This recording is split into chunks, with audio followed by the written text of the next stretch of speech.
Hello, I'm Brian Downs, and this is a Republic if you can keep it. Today is April 8th, 2025. We are, of course, a few days into President Donald Trump's siege on the world economy. Today, I would like to talk about arrogance in the modern world and how this manifests on social media. Donald Trump has, for decades in his first administration and in his second, chosen to govern by tweet.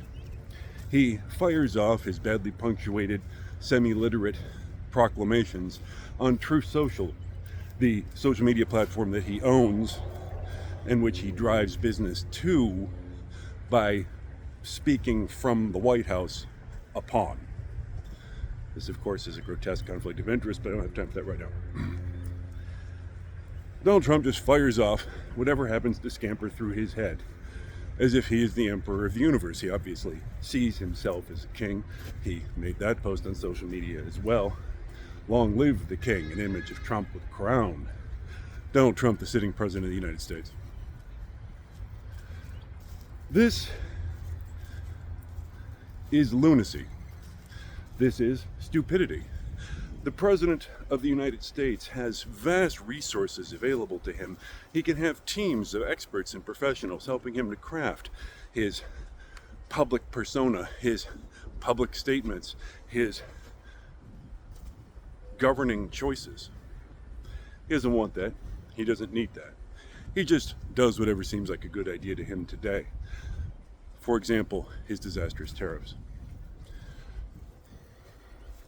There are endless examples I could pull, in fact, of how Trump has done this post after post after post.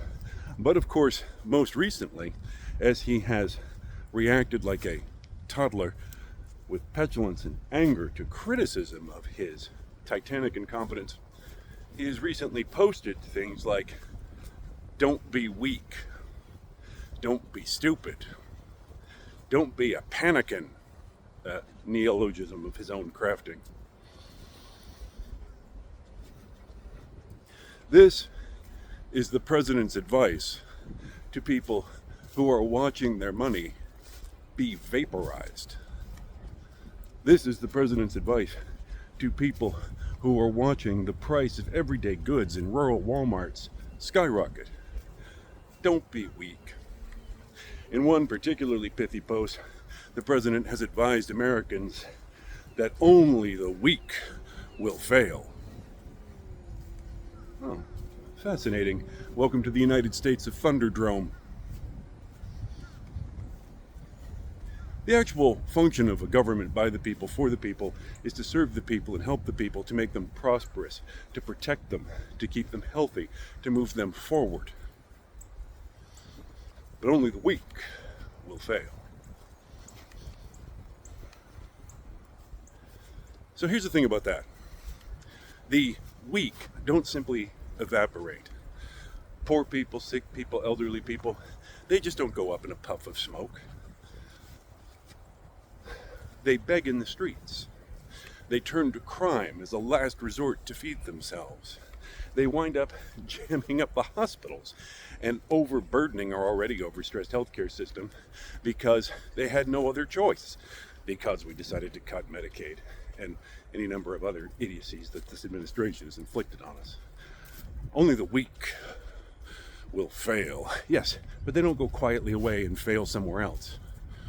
No, they die slowly in front of your face.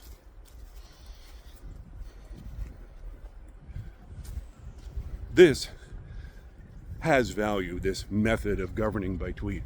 It allows us a clear view directly into Donald Trump's brain and heart.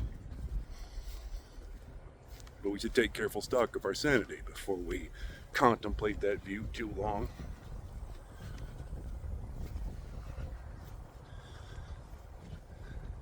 This is not leadership. This is not gravitas. This is not wisdom.